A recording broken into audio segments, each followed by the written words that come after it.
Good evening. This is the meeting of Sewer Authority Midcoastside, February 22nd, 2016. Could you please call the roll? Oh. Director Boyd? Here. Director Slater-Carter? Present. Director Reddick? Here. Director Warren? Present. Director Lohman? Let's hear it. Let's get a And beat. Director Kowalczyk. Nice. Here. All rise for Pledge of Allegiance. Pledge allegiance to the flag of the United States of America and to the republic for which it stands, one nation, under God, indivisible, with liberty and justice for all. Okay, item 2, public comment. Is there anyone who would like to address the Sewer Authority? Hearing none, we are going to convene in closed session.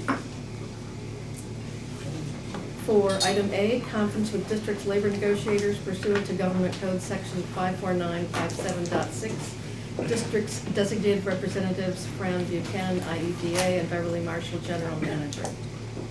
So the public will need to leave the room, and staff, please. Convening in open session. We met in closed session and there's nothing to report. No action items. Because it's on the agenda, we're going to offer the public another opportunity to comment on items on the agenda, if there's anyone. Hearing none, I will entertain a motion on the consent agenda. I would like to hold one of them. These old minutes, I want to hold that for discussion. You want to pull which one, A or B? Whatever the one is for the year-old minutes. That would be B. B?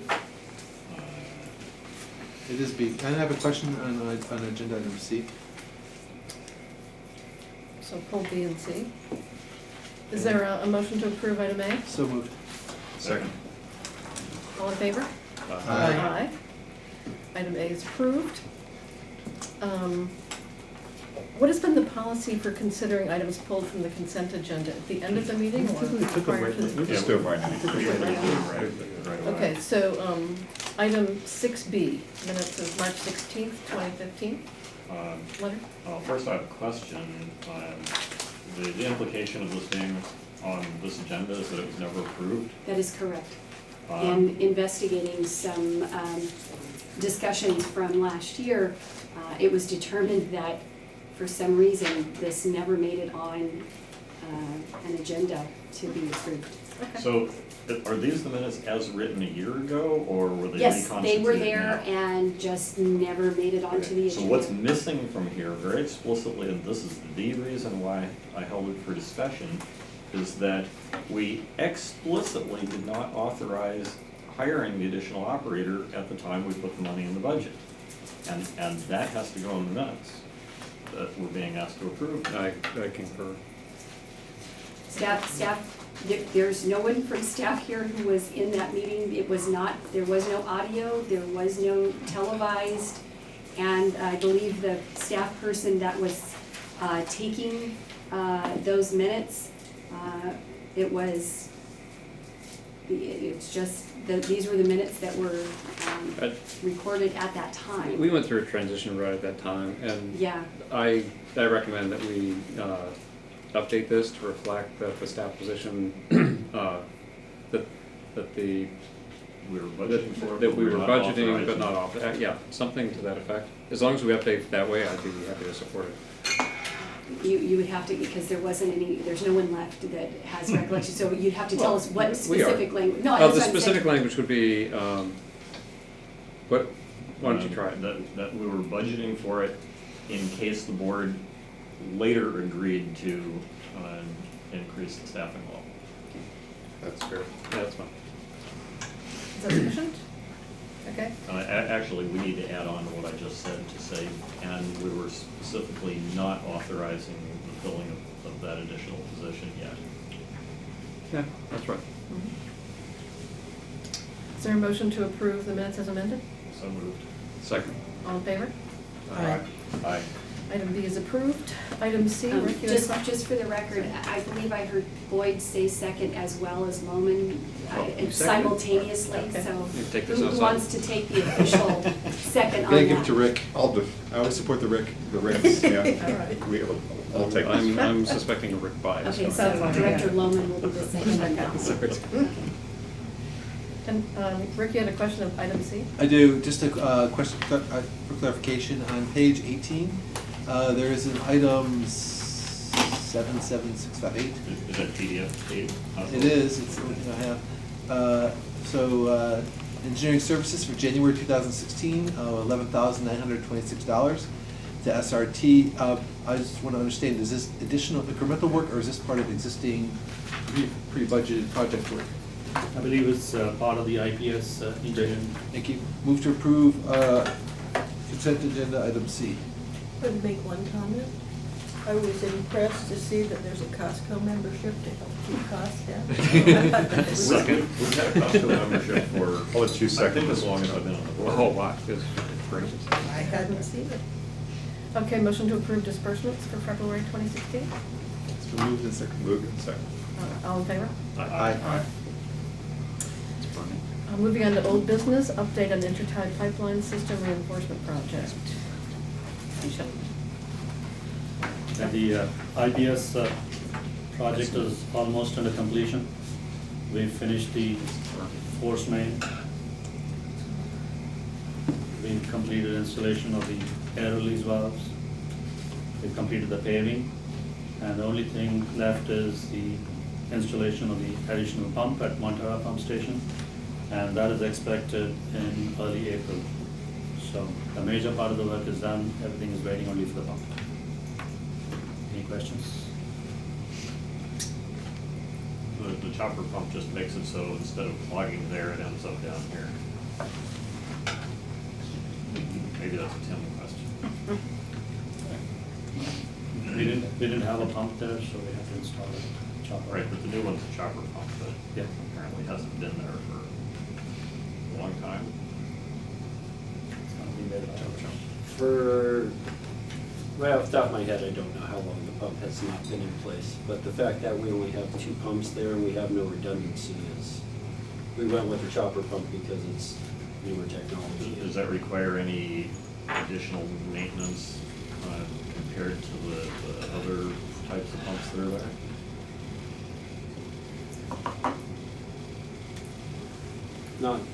Not significant, no. I mean, we have other pumps we have to pull out periodically to clean because they get ragged up, so this prevents the man hours involved in doing that. Okay. All right, item 8, new business. That's not typical, right? No. No, it's only when the system is on. Oh, so it is typical. No, It's when the fan is on instead of auto that it has a tendency to do that. Okay, it's, So we're not having a Seems like it's meltdown. This is- No. a lot louder than normal. I thought you were complaining about the frogs. Taking off. no, enjoy it. It's, we're getting, Right Okay. here. yeah, it's the. It's coming from the outside, it's the intake air. I can smell what you're smelling, the Something burning. Yeah. Which I Somebody suspect has is a a, fireplace going. Fireplace of the subdivision. I suspect a fan belt is struggling. It smells more like fan belt to me. Very. It smells more like fan belt to me. We could I form an have a suspicion we have a piece of investigation failing equipment on the roof. That's my guess. No, I hope not. Potential. Yeah, it's vibrating more than normal, and we Yeah. smelled something burning, so, Yeah. just saying. And actually, I'm feeling it in my throat too, something. We better get our meeting done so we can get out of here. Yeah, let's get out of here. We'll make sure somebody takes a look at it tomorrow. Okay. Thank you. Oh, wow, it's all better now. Fixed it. Item 8, authorize general manager to execute agreements with Tyler Technologies for the implementation and hosting of the Encode financial software suite in an amount not to exceed $115,000 for a period of 7 years. This item was on the last month's agenda. Unfortunately, due to the length of the agenda, we weren't able to get to that. We've been doing an assessment of our current arrangement, and part of the issues that we're seeing is that the current software, which is QuickBooks, it's really not set up for public sector. And it requires a lot of manual calculations to be done in Excel and other mechanisms to account for the required reporting, as well as utilizing ADP, which also does not work well with all of the reporting requirements that we have for both the state controller's office as well as CalPERS. And so because of that, we're looking, and it's a very inefficient system that we have set up. So we're looking to be able to pull that in-house, to be able to do all of the necessary financial transactions in a system that can actually do all of it and meet those reporting requirements without having to do a lot of manual manipulation of the data in outside sources like Excel spreadsheets. Just one quick grammatical clarification. Oh, yes. This could be read two ways. Oh, Is okay. it 115,000 total, or is it 115,000 every year for 7 years? No, it's $115,000, an amount not to exceed for that period. For a total of 7 years? Yes. One payment on a One- month? yeah. One, okay. So year one is 45, and then it's spread out over the rest. Yeah. Leonard? I didn't have time to do all the arithmetic. What's the bottom line net over 7 years on spending this money minus whatever kind of savings we get from all other things like, not having to use the outside contract accountant? So after 7 years of, paying for this and savings, where are we?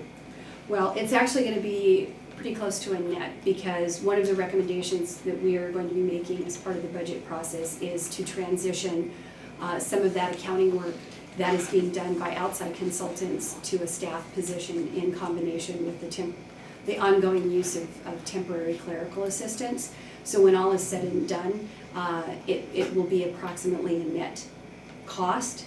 It will just When you say be, net, you mean net zero?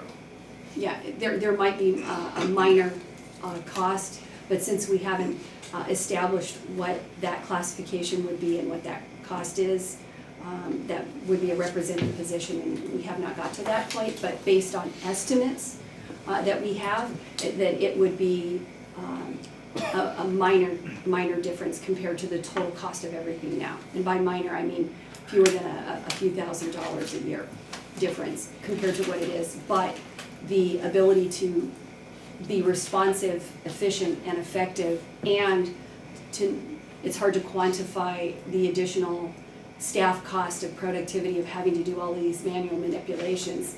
That's great. We haven't quantified that. So it's not, those staff positions already exist, so it's the loss of productivity because we're having to do redundant work. Can you explain RFQ or other alternatives that were looked at? Actually, part of what we were looking at is to have something that was sort of a known function, so a software that was known to be able to respond. And my familiarity with this software means that the learning curve and sort of knowing where the pitfalls are as far as the implementation would be significantly reduced, as opposed to going with a software that is not known to staff to work well with, specifically CalPERS, that being the biggest issue. Other agencies in the area that use the same software? There are not a lot of agencies that use this particular version of the software. There are a lot of agencies who use other Tyler software. Munis is one of them, Eden is the other one. The issue with that is they're far more expensive, and they are more robust than what an agency of our size would need.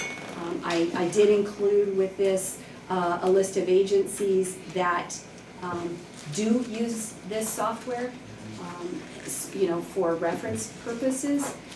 And as I said, because I have gone through the implementation with this software, and knowing that Tyler itself, no matter which of the software that you're referring to, is one of the primary software that work with CalPERS to test their systems, it gives staff the comfort of knowing that we're not going to get into a software that we then find out there are inherent issues. So what software do other similar agencies use?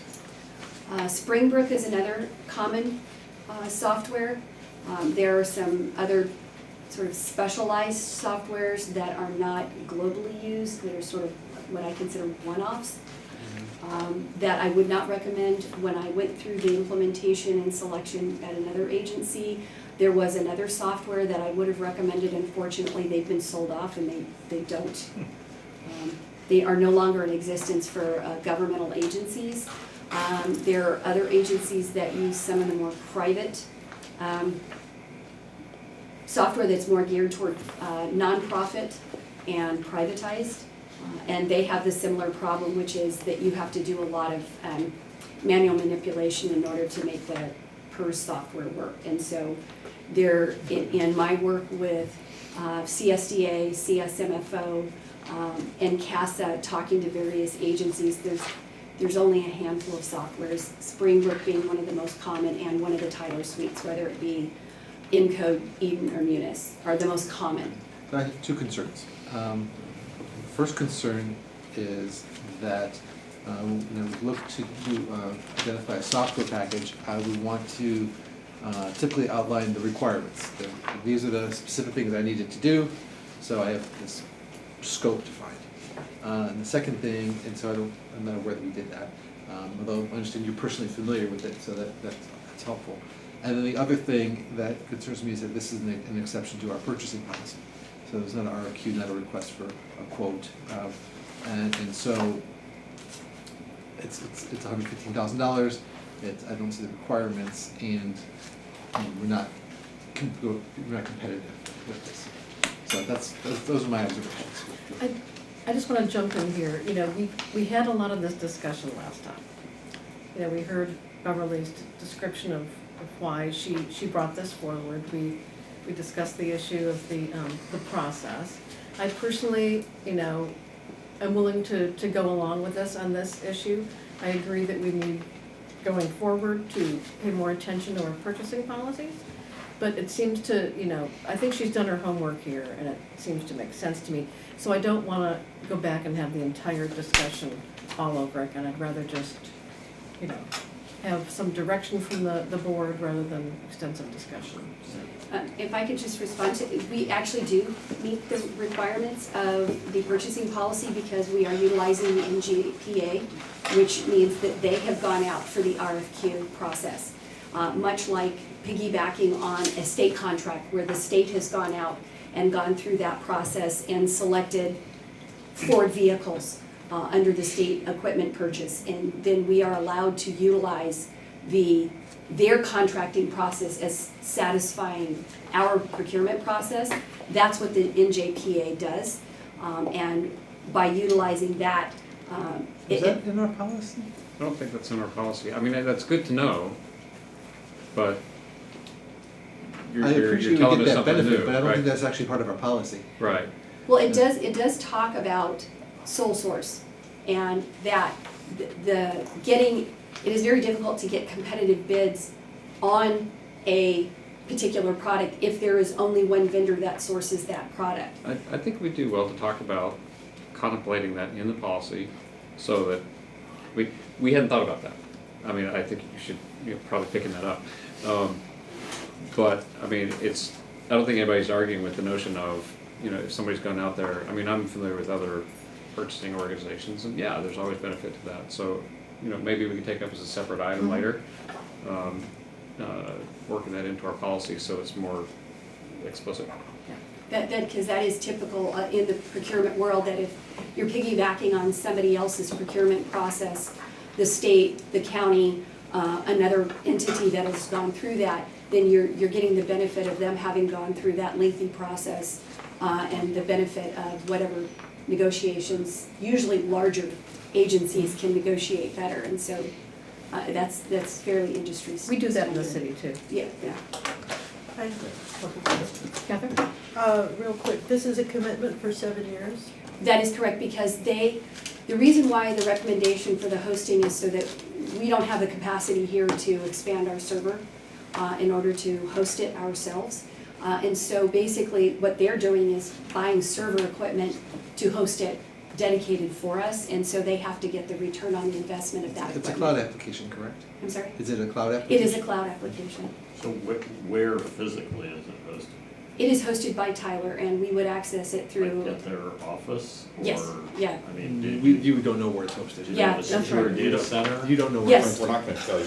Then Yeah, you it will is- never know where it's It hosted. could be in Texas. Yeah, Yeah, they but- have, My Scott, specific figure it out. question is, Tyler, is it challenge in accepted. a secure data center Yes. with uninterruptible See, power? seriously? yes. They do this, and they do it for a variety, they do it for court systems, they do it for financial systems. They have a variety of locations that they provide service. I'm not sure which one it would be at. Their main site is in Texas, and it meets all of the financial industry requirements for hosting financial software. Right. When we're- I'd like to move forward with the process because budgeting's coming up right now. Yep. Budgeting has been, I'll personally say, the biggest disaster we face here to get through the budgeting process because of all the stuff that happens in spreadsheets and crashing, and I would like to just see that end. That's one of the reasons I voted to bring Beverly in to solve this problem. Yes. So You wanna make a motion? I would take the Wait, motion. I'm Some sorry, questions. I cut Oh, Catherine off. And very nicely, I didn't argue. I see in these client references, it says that the first date of business relationship, and then typically it's a year until it goes live. In one case, it was 2 years, and I'm wondering what that is about and what that means.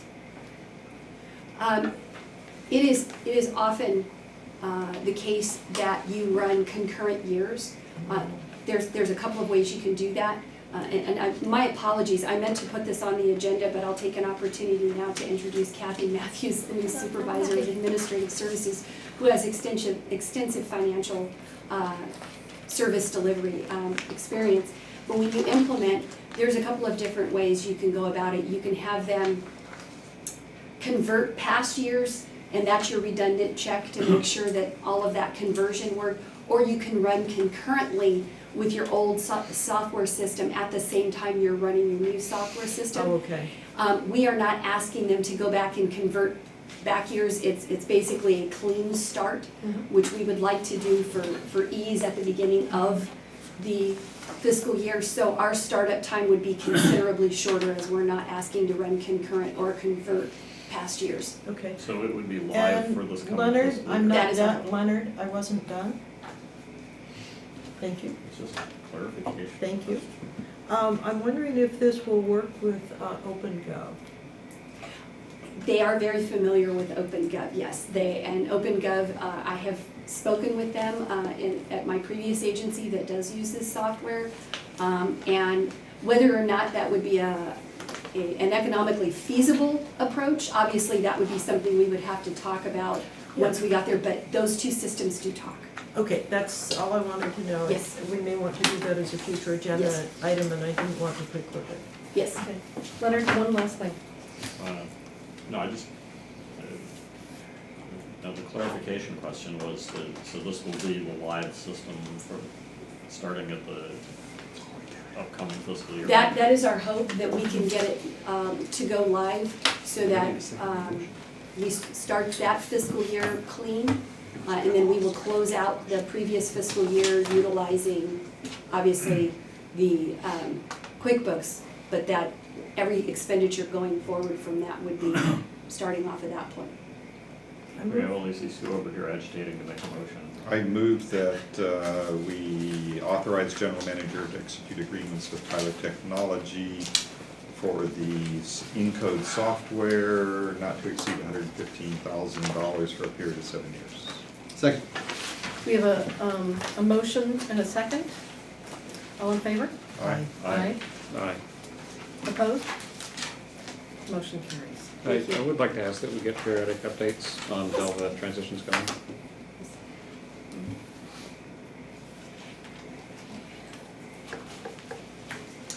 Item 8B, adopt sewer authority Midcoastside bi-weekly wage schedule.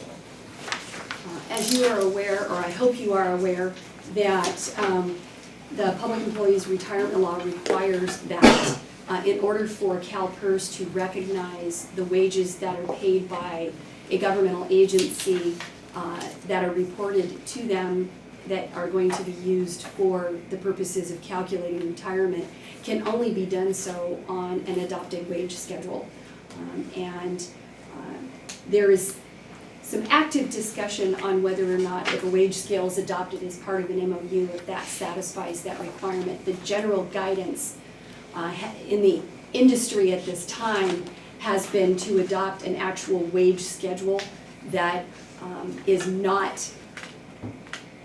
more transparent so that people do not have to go wading through a variety of sources to locate it. And so now that we have concluded the discussion with the union regarding this year's wage schedule, we wanted to make sure that that is reflected here. The difference between effective July 1, 2015 and the February 1, that is mainly reflecting the action that was taken at the last board meeting for the unrepresented employees manual, which created a change effective February 1. The wage schedule for the represented classifications obviously did not change at that point in time. Questions for staff? Is there a motion? So moved. Second. All in favor? Aye. Aye. Any opposed? Motion carries unanimously. I believe it was Slater Carter who made the motion. Yes. Okay. Item C, approve recycled water project and establish budget for phase 1 of project for presentation to member agencies. Yes, in discussion with my attorney, thank you for having one, very, very helpful, and making sure that we are compliant with the JPA. And I know some of this discussion did come up in the budget process for this year's budget, is where the costs associated with the recycled water project should be, and that there was some authorization to expend a certain dollar amount on very specific functions of that recycled water project. And so we wanted to make it clear that we are utilizing what we had been authorized to do and make a minor amendment that the money that was authorized for this year that the board directed us to expend specifically on doing the salinity studies was still in keeping with the original budget direction, which is sort of spending money for the recycled water project on those preliminary issues. And then to make sure that we are not going awry with the JPA agreement, that actually establishing this as a project is appropriate before we expend more funds. And so opening that up for discussion, and I will defer obviously to the legality of needing to do that to the attorney. When I start to see 6-digit numbers, now I'm getting concerned that we still don't have contracts between the customer and CCWD and between CCWD and us, and without those contracts, I'm concerned about if it doesn't go through, who foots the bill for these expenditures. And that is part of the discussion that we've been having at the recycled water project meetings. Is it's kind of a chicken and an egg issue. Discuss it at the bottom. Yeah, and the problem is that something has to start this process, and part of that discussion that we've been having at those meetings is we don't really have a solid idea of what the cost is, and we won't have that until we get this 25% design.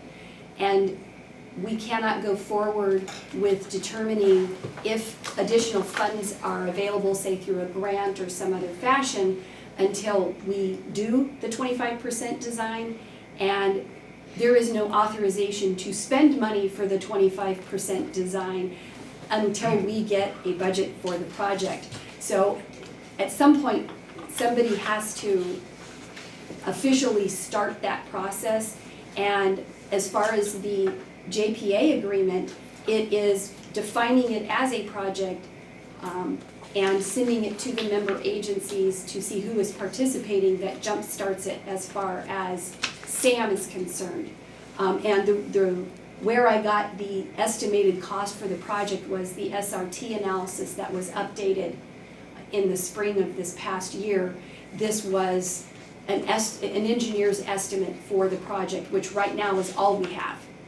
And obviously that will become more refined as we get to the 25% design. And I will tell you that the discussions, and Director Lohman and Kowalczyk and Director Boyd and certainly Director Sager-Carter, who was at the last meeting, can jump in and say that the discussions around getting the agreements have been difficult, partly because of the unknown of what is the project going to cost, and the end user, at least at this point, which is the golf course, has been very explicit that they have sort of a top-end dollar figure that they can basically expend, but we won't know whether or not this is a viable project until we get to the 25% design. What I think I would like to see is a letter of intent from OCP to CCWD, and then a letter of intent from CCWD to us that says, if the project comes in with the unit cost of the water being supplied to OCP, if it comes in within this limit, then they will sign the agreements. And I'm not sure that we can get that. I will defer to the directors who've been more involved in I've just been to a couple meetings, but it sounded like it to me at the last meeting that no one's really ready to put that much of a commitment out there until the 25% design, and so we're sort of stuck. But a letter of intent would, like in the stock market, you have a stop order that says, buy it up until this price. And so that's what I'm looking for from OCP, that they will commit in a letter of intent that they will buy it if it's within a certain price. Actually, I think Rick wanted. Yeah, what I wanted to ask was, could we get kind of an update from the team members who were at the last meeting? It's too bad we had these in the wrong order. I think it would have been better to do the Recycle Water Committee report first, if we want to change the agenda. Would it make sense not to say it twice? Let's do that. We've got the questions, why don't we just talk about it now? Okay. And then you can do the report. Rick? So, I was not in attendance at the last meeting, so I cannot give you an update Okay. from the last meeting. But I will say that I'm not sure I'm ready to move forward and call this a project tonight. I feel like this needs to follow our budget process and come after the budget process. But And a project does not necessarily have to wait until, because it's not part of the operational O&M, and so it's a project once it's defined, and I'll defer to Mr. Nelson. I mean, I'm obviously not as familiar with the JPA as Mr. Copeland was, my predecessor, but there are a couple of, I mean, there's basically two ways, and I think you all know this. There's the operation and maintenance of the existing project, which involved some expansion a few years back, and then there's new projects which each of the member agencies vote on. And what I think the general manager is trying to do with my assistance is get that process started. And it's a chicken and the egg to some extent, because I know that there's a desire to have some firmness in terms of that the water would be sold. On the other hand, we really are, the JPA doesn't contemplate spending money towards a project that's not until there's something approved by first this board and then the member agencies. And that's sort of the conundrum, and that's why we're trying to break this through, I think. And that's why it's being presented now. It certainly could be done in a sequence that followed the budget, but that's not going to enable the process to take place in terms of getting member agency buy-in. But the part of the problem that I see is the project is pretty loosely defined. Well, And I would like that's, to hear I from the think committee there's, members. Yeah, let's do that. Why we can't get the letter of intent the way I've outlined it, that says, we will buy the water if it meets this requirement. I'm eager to hear from the ones who were present. I can Rick, answer were that. you there? Yeah. Is anybody paying attention?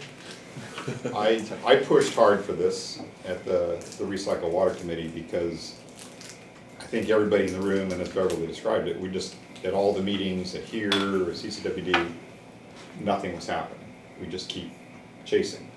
I'm perfectly, I will volunteer to bring up Leonard's suggestion at the next meeting in 2 weeks. I have no problem bringing that up, and if that helps things, hey, we'll give it a shot.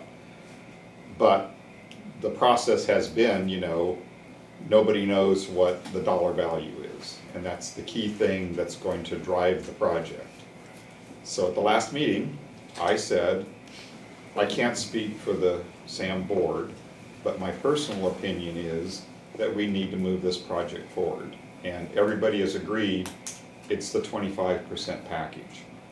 We can't go out for grants, can't go out for loans, can't go to CEQA, can't do anything until we have that number that people can say that's a decent number.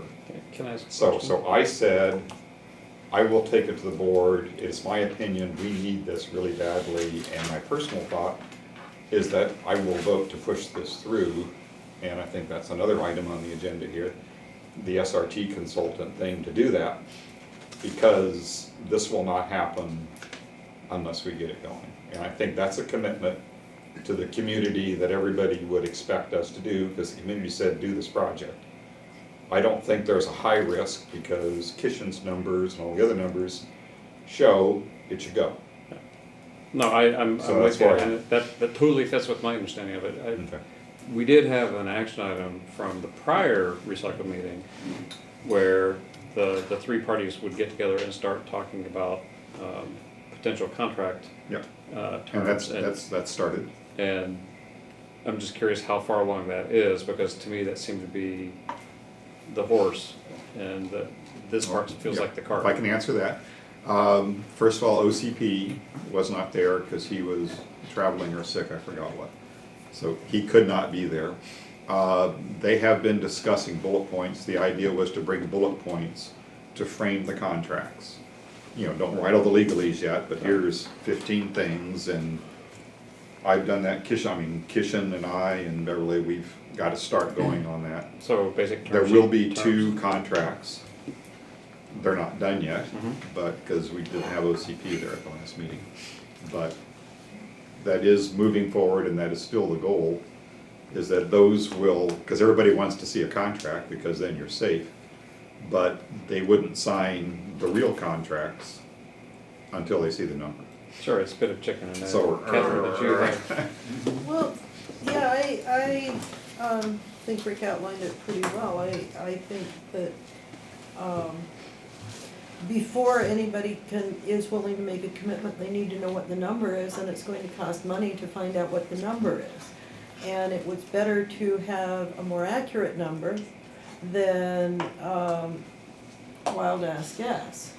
So I support this. One of the things in sitting in for Scott at that meeting, and it has come up, is I was a little shocked when I saw how much the bill for testing for salinity was. But then I started thinking about how important that information is overall to SAM, and even though it was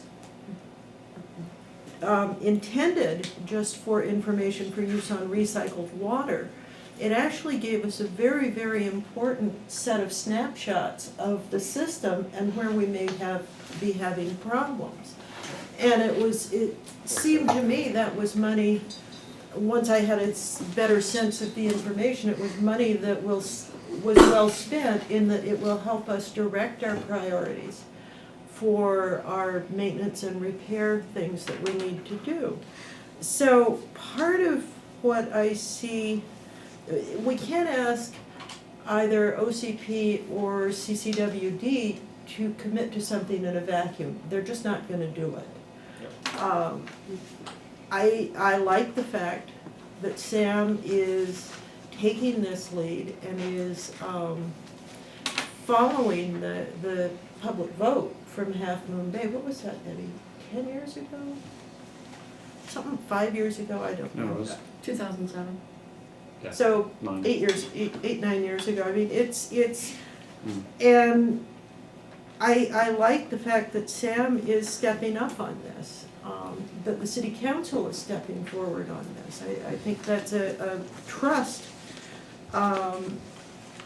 for folks, and so I support this. I have a question for Beverly, and that is, in looking at what we're getting for this information for, if we don't have a project, a recycled water project with CCWD, are there other ways that we can use recycled water that we can perhaps get grant funding or other types of funding for, so that this information would be like a foundation, and the roadmap has us dealing with CCWD, to go back to an earlier discussion, but we may end up not following that path entirely, but we will have set off down that road, and we might find a very good use for recycled water later. And Medium strips. you know, CCWD still has to deal with it, but if for instance, we could distribute recycled water here for folks to put in their pickup truck to come and use like they do in some districts. That's too expensive, this is too expensive a project, but I think we need to have the basic information to begin with, and so I'm with Rick, I support this. Councilmember Kowalczyk, Half Moon Bay Rick. It should be next. So, correct me if I'm wrong, and it's been I months. promise to do that. Thank you, Rick. I have no doubt. I believe our typical budget has 3 chunks, right? One of those 3 pieces, and one of those pieces is a project budget, right? So, why would this not be part of that? It's actually, the concept that you have of that project budget is actually just a subset of the operations and maintenance. It's projects having to do with maintaining the existing project, as it is defined in the JPA, which is one of those primary components to the collections and treatment. I don't share that understanding of that budget. That is how it is defined and has been historically defined in the JPA, that anything that is not within the envelope of that discussion as the original project, then that, for example, the wet weather management project was not within the original description of the project, and so therefore when that was presented, it was identified as brand new, capital P project, not a replacement or anything of existing SAM resources. And so therefore, it had to get buy-in, recommendation from the SAM board to the member agencies and buy-in. And as we know, one of the member agencies said, no, we're not interested in that project. And so then the remaining 2 member agencies had to determine if they supported it and what would be the allocation or ownership of that asset. And so that is the same model approach that we would need to take with recycled water, because it does not follow within the envelope of the original project of SAM. And the invitation is still open to Half Moon Bay to please. contribute their Leonard? share. Leonard, It's could not we you like want to the have pass. Rick continue his Thank you. So, I don't share that understanding of the project budget. That is not accepted, universally accepted point of view. I do understand that. So I think, again, I'm not sure I'm ready to, I support recycled water in a big way, everybody knows that. But I'm not sure I'm ready to move forward with calling it a project tonight and releasing it for review. I like the idea of including it with our budget, or thereafter. Other thoughts, that's my thought. Yeah, I frankly don't know what I would be approving. Like, what is the project? What constitutes the recycled water project? Well, and that is why you see an attachment, and it's basically, that is the description that we have to work with at this point in time, which is the design and construction of a recycled water treatment facility located at the SAM plant and a transmission and distribution system for CCWD service area with a minimum capacity to serve the OCP golf course. That is the description that was used to create the current joint effort. That was the principles of, what was, I'm sorry. Recycle water guidelines? Thank you, the recycled water guidelines that were agreed to by the participants in this project, that is the definition of phase one. And so that's what we would use as the definition of this project to go forward. Oh, so, Councilmember Kowalczyk, so what's your problem with the issue of the project? So there's the project budget, right? And those are all projects that, and so we get into JPA parlance, right? Where if there's a new project, then we have to determine how that's gonna be funded. And there's the assertion today that those projects in the project budget are not projects, which is where I get confused. But they are in fact projects to me, that some of them are maintenance, some of them are capital, and it's all kind of convoluted together. So it does not at all meet your understanding of that. And I'd like to see this included within all the projects, so it's one whole scope of budget for all the projects for SAM. I think what might help, I think all of Beverly's descriptions are fine. This is kind of an unusual project because the entire goal of the project is that it'll cost SAM $0. So that already makes it kind of unique. So if we wanted to go with the project definition like the wet weather project, we would vote on moving forward the budget, upfronting whatever money we had to do, going with the grants and all that sort of thing. But we wouldn't be allocating costs to the agencies because the whole thing that we've all said 1,000 times, there will be no cost to the member agencies. It will be amortized over time. So this is kind of a unique situation. I don't know how we get past this thing, whether we even need to do it right now. Well, we have to do something right now because if you direct staff later in the meeting to move a particular item forward, there's no money. And that money must come from SAM, at least at this point in time, because somebody has to start the ball rolling. And as you know from the Recycled Water Project, it's SAM, at least as those guiding principles for the Recycled Water Project, is that SAM will take on at least this component of it, which is to get that 25% design. I think the way we can do that, I think, is to add like a line or two to your description of the project, that we explain in writing, this is a $4.1 million project, all SAM costs will be recovered, blah, blah, blah. Tracked. However you want to say that, tracked, covered, and everything like that. Can I- So we know it defines the project as this will not cost you 1.5 million, you 1 million, that's 1.7. We don't need to put that in this project. If we have that description, we will recover all the costs. I'm sorry, I was out of the country at the last meeting, and thank you for covering it for me. As you know, I'm very eager to move this thing forward. I'm also mindful that when we start to expend, I think we've all, over the past few years, accepted that we're willing to spend a little bit of money to get this thing going, because we know it's just not ever going to get off the mark if we insist on having somebody else pay for every penny of it. And we've already absorbed a fair bit of cost on that. And my understanding is that we're tracking it all, so it can all be recouped later. Understand that's my expectation, because we've expressed that at every step for quite some time. But honestly, I got a little bit of a problem with the notion of we're going to do this without at least a letter of intent that the water agency intends to cover this cost. I mean, we've had this discussion. We've got the letter of understanding with CCWD, and I think it's a good start, but nothing in there says if we front it on this outcome, this is what happens, and on that outcome, shared that's what risk. happens. Yeah.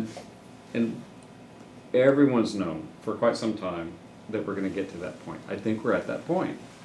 And this is where I think, I don't wanna stall this even one more day. However, we don't have that, and that's why I asked about where the staffs and the attorneys were on basically term sheet, so we could get What was the to word? a term sheet. I would at least, I think without a letter of intent agreeing on some basic terms, 6 figures, I'm not comfortable with moving ahead on that. If we could, if 6 figures is what we actually need in order to be able to move ahead, then I think we need to drive hard on getting the letter of intent and let that be a forcing function. I mean, Rick and I think we're coming at it, I mean, we're different about how we approach negotiation and how we approach financing and all that, and but I think this is where we're complementary on it. I think we'd probably be fine if we went without it. I think it would all work out, but I think as stewards of our ratepayers' money, this isn't a shortcut that we should take. I think if we use this as a forcing function at the meeting in 2 weeks, our manager will understand, based on whatever we decide tonight, that in discussion with CCWD, and really that's the one party we have to work something out with. Let's not complicate this. Yeah, it is. If, in that case, our general manager can walk away from this meeting with whatever understanding and say, you know, we've got a meeting coming in 2 weeks, how far can we get? And then in a month, we've got another meeting where we could do this same authorization, and we're not that far behind. I'm eager to go. You know, I think we could do this project very quickly on our end of it, because I believe by and large, it's putting out for quotes and bringing in a package and getting it hooked up. You know, I think there's nothing we can do to wind up being slower than the other 2 parties, because we understand the complexity and degree of investment they're gonna have to make. I do understand the catch-22, that they need to know some numbers before the end client can figure out if it's actually feasible, but I'm confident it will be. I don't think giving up a month on this is gonna hurt it much, and I think we do well to secure what we can to make sure repayment is on the table. If we're gonna do this and say we're gonna go commit 6 figures, and our ratepayers might have to eat it because somebody decides they can't go forward with it, then we should have a real heart-to-heart about that tonight. I don't think that's how we're talking about it just yet. Catherine? In that case, since I'll probably be in the audience at the next meeting, but it was fascinating. However, I would like any communication to find out if they really are sincere about going forward. I heard a lot of hesitation. On whose part?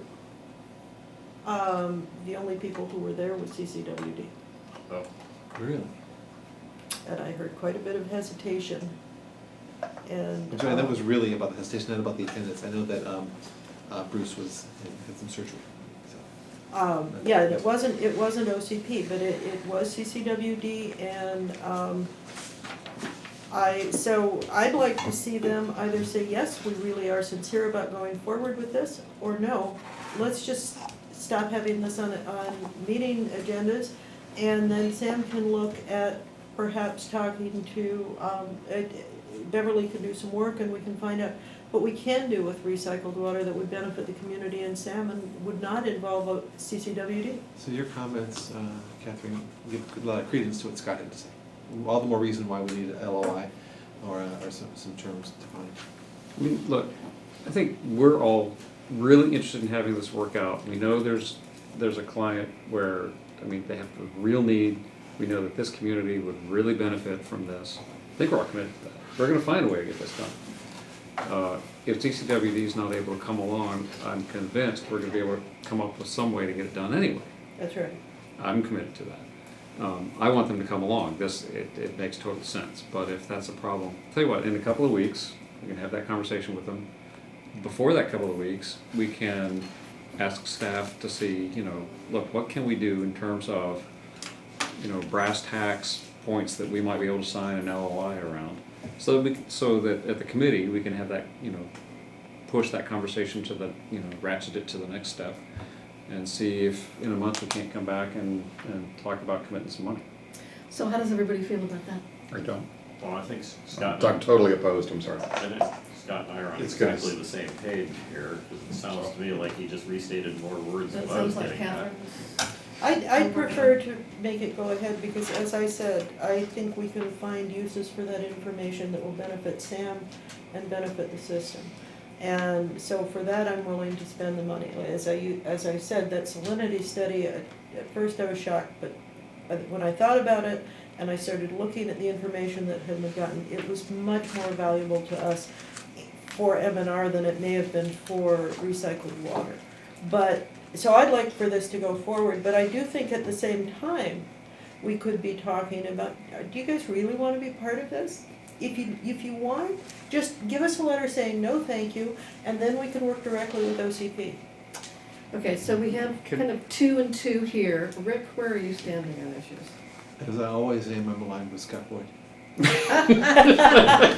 writing that down. I was Is gonna this say, on that's, tape? that's on committee. So, I have a clarifying CVs question, of that maybe. soundbite? If, do we have a schedule or anything on the commitment and schedule for which this money would be paid out? Is this over time? Is this committed up front?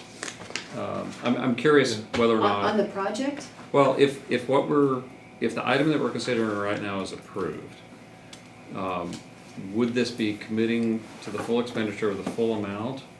Or would it be something where we can start moving forward, spend a little bit, and then in a month, if we see that our partner's not actually willing to commit, we could hold up short and change direction? Or, so is it an all or nothing thing? I don't think so, and I mean, I wasn't here for the wet weather project, but when the project is approved by this board, it still has to go to the member agencies to be approved and then come back. And so part of that approval could be, and we are only authorizing X amount. We're approving the project, but we're only authorizing the expenditure of X amount. But the difference is it defines who's in the project. So let me ask if there's not a slightly different way, a way to synthesize these two. If what we're doing here starts the process of going out to the member agencies, then why don't we tag on a little thing about a requirement for an LOI and get that process started? It's not authorized until all 3 member agencies actually approve it.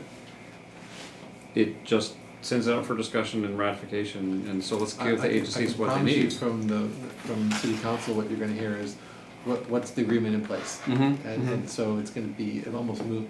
And so I think we should get those terms. I think it's good business. Well, I would like to see that too. I'd like to comment.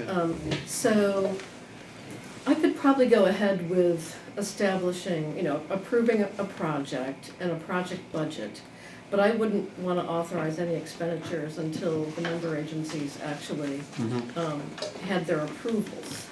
And I certainly would want to continue discussions over, a letter of intent. I think that's really important. Is Rick points out, our council will not, move unless there's, something in writing from the sole customer that they're willing to fund this. Yeah. So, but if we can at least sort of get the ball rolling and get information out there and get the discussion going on, with the member agencies, I could probably support that. I do want to say that on the issue of the $150,000 that was originally allocated for CEQA, I'm not really big on informal allocations of amounts that size. If it was in the delegated authority for the general manager, I might not have an issue, but as far as I can recall, the board never authorized switching that money from CEQA, to something else. That's part of the That's why problem. we're talking right now. That's why we're bringing these forward. Is there's two problems. One is it was never authorized to do so as the budget is defined, and 2, it was outside of the interim general manager's authority to expend funds in excess of $25,000 And so we have a sticky wicket here in that but it's already done. Right. And the disbursements themselves were approved by the board, so that's the other awkward part. Yeah, I just wasn't clear on where it was coming from. Yeah. Right, and so we're trying to, after the fact, fix the problem and then also make sure that it doesn't happen again going forward. And so in discussion with council is, how do we do this when it's already, the barn door is open and some of the horses are out? How do we make sure that we don't lose the whole herd? Could we, I don't think we've discussed, I keep looking for ways we can take some steps forward. You suggest something. Is anybody concerned about the numbers relative to the work that is anticipated? That if we move forward with this, are these numbers within range of what we're expecting for this? I think they are, but I want to get... Yeah, I can tell you that our staff think that's way lowballed. Yeah. They don't think it's reflective of reality. So that issue would come up when it comes Is to that, I mean, city council. with how we've sectioned up the project into three pieces, our responsibility is CCWD and OCP. Ours is the most cut and dry of all of them. Is that, I'm curious, is there anything that we can work with on that in terms of why they think it's lowball? I don't have enough information to discuss that Okay. point this evening, but that would be certainly a subject of discussion that we have at the council. So. Yeah, and I'm sorry. No, I'm just saying that, first of all, that I don't think there's any way you're gonna get a letter of intent here by the March meeting. No, but Knowing all the I want to drive on it. I want to push. Well, we towards can it. do that, but I think we're gonna lose more than 2 months. I'm willing to go along with any project discussion anybody wants to do. I have no problem. I don't care, not that I don't care. Go, and any recommendation, but at the end of the thing on item F, we're gonna be asked to approve the 25% project. If we lose another 2 months, this is just gonna go on forever. I mean, And the costs go up. First of all, recycled water is gonna be mandatory. We all know that. The laws are coming down. You will do this. You will cut off the outflow. That's coming down the road. So even if like worst case scenario happened, and let's say everybody just bailed on us and we eat another $150,000, we're gonna need that information anyway, because we're gonna have to do this at some point. I have no problem going out to the community and say, hey, I'm spending this money for recycled water. And I think it's an appropriate level of risk to approve that item F at the end of the meeting. I'm certainly willing to go to CCWD and the other guys and hammer them as hard as we possibly can, to get these other letters of intent based on something. But Okay, I would like to suggest that somebody make a motion. I think what we can do is move forward on the process of, let's call it a project, let's contemplate the money, but let's send it out to the member agencies and get that conversation at the member agencies going. It's gonna come back, I know, but 100%. I think it's constructive to do that.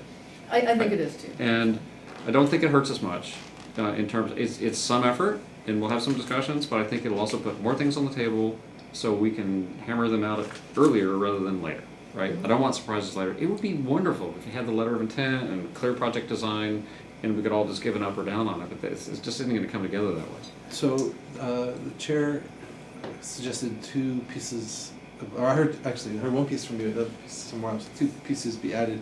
Clarification that no expenditures will be made, and clarification that no net cost to any of the member agencies. Right, because it's all to be reimbursed. Cost recovery, right? Cost recovery, right? Yeah. So the net cost to the agencies member agencies is 0 at the end of the day. That is a project requirement. I'm suggesting hanging an extra requirement on it that anything that's approved by the member agencies is contingent upon getting that letter of intent or contracts in place. I agree.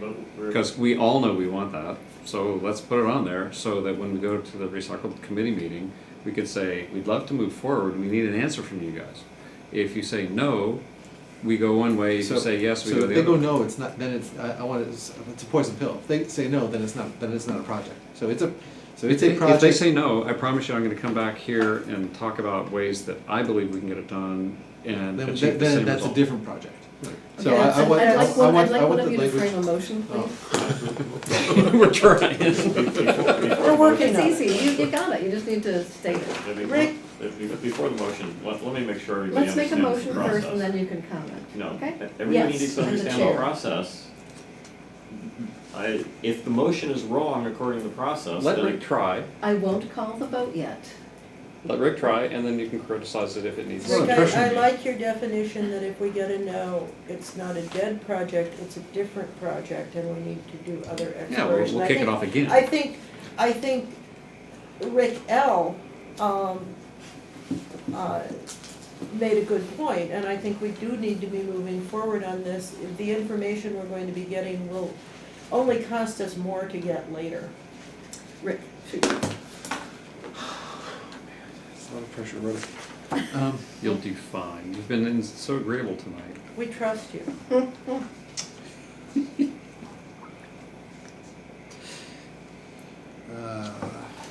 Take the staff recommendation as a start. So move to approve the staff recommendation to establish a recycled water project phase 1 with the following requirements. A, that this project only exists if there is a letter of intent and letter of agreement to terms between SAM and the only customer, CCWD. And, what's the other one? There's another one. And that no expenditures will be made without board approval. And that, Full cost recovery. and that, the full cost recovery such that no member agency, that the net cost to the member agencies for the project will be 0. That letter of intent part in there? That was the first part. Okay, perfect. Is there a second? Second. Okay. Last little bit of discussion. Leonard? process is this board at this stage can only approve sending this out, according to Rick's. Important according to clarification. what Rick outlined in the motion. All we can really approve right now is sending it out to each of the member agencies for approval. That's true, so it is actually, I like to clarify, amend the motion, because it is not a project, it is to send the concept of the project to the member agencies with those conditions for review, input, and approval. The concept So- and the budget. Yeah, the concept of the budget. I think we gotta contemplate the budget, because it gives So each we of us- cannot declare it a project, our member agencies have to declare it a project. Well, becomes a project if we all agree it. Right. Right. It's a request to approve the concept and a budget scope. Does that sound right? Yeah, so if we get a letter of agreement, letter of intent with terms with CCWD, then that is a positive. If we don't get it, then this project with a capital P goes away, and then we entertain another project. Is that clear? My understanding clear? And can you confirm your second? I got a second from Scott. Okay, Scott. Yes. Okay. Yes. Yes, you may. Since it's been beaten up. Sure. Make that request. Can Question. we have the motion read back? The motion to be Oh, read wait, back. let's hear Rick's question first. No, it's, the question is specifically on the phrase, no expenditures will be made without the approval of the board, which is fine. To me, that allows for approval of item F.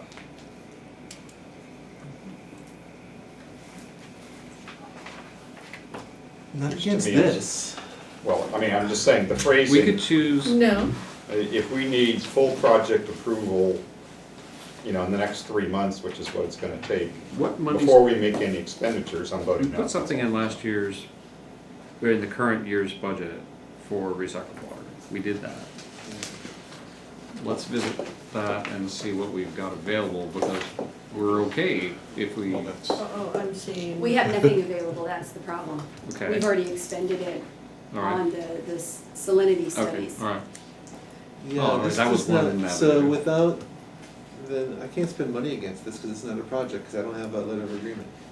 And I don't have any money, so that would be a budget amendment, which the JPA doesn't even begin to talk about how we handle budget amendments. Well, we can, well, Write that down. We should talk about that. well, no, we've been able to amend it in the past, we just all have to come to an agreement, it's just a contract. It's just The- the budget. So, it sounds to me like with all of that, we could approve everything we wanted, but we don't have the money to spend because it's not been collected, much less allocated. Right, which is what the establishing of this budget and everything would start the process to do. So, Rick, to your point, even if we all said yes, there's no money to spend yet. Well, we can authorize the money. I mean, that's, like I said, a budget's just a Well, budget. we have to take it from somewhere else then. No. Well, it We can start the doesn't, process. Well, I'm sorry, I'll back out. I'm voting no, so just. you well, guys go sure, ahead no, with I'm this. I'm looking for ways we can move this thing forward, and, Doesn't sound like that's gonna happen, so, well, I don't wanna wait until the start of the fiscal year. well, what's gonna take that long? A, the recycle committee is really, really slow. And, I agree mean, with if you you on think that. you've got council problems, you ought to see the recycle water committee. Well, I've It's tough. been on the recycle board You know, committee, I know precisely what you you're know what talking it is. about. We've got a lot of cooks in the kitchen. But this is why we asked the different parties to get together and start getting together what we need to be able to put together contracts. I mean, And, it seems to me like the letter of understanding we all signed and all agencies signed and all groups signed here. right. But there was no commitment of funds on that. If, I'm really concerned now, because I was under the impression that we had some money that we could draw on for this. Now, we could, if all three member agencies decide we really want to move ahead with this, we could all see if we have reserves that we could draw on to put towards this. I'd like some understanding of where we are with our own reserves here at SAM that we might be able to reallocate from if we get member agency approval. I just want to know where this money's coming from, because we gotta know. Okay. And I think we're going to spend it, so we might as well identify it as soon as we can, so it's there when we're ready to start cutting checks. Okay, but this discussion doesn't affect our motion that's on the table. That's my understanding. So I'd like to call the question and ask for, Let's have the motion written back. please. Motion read back.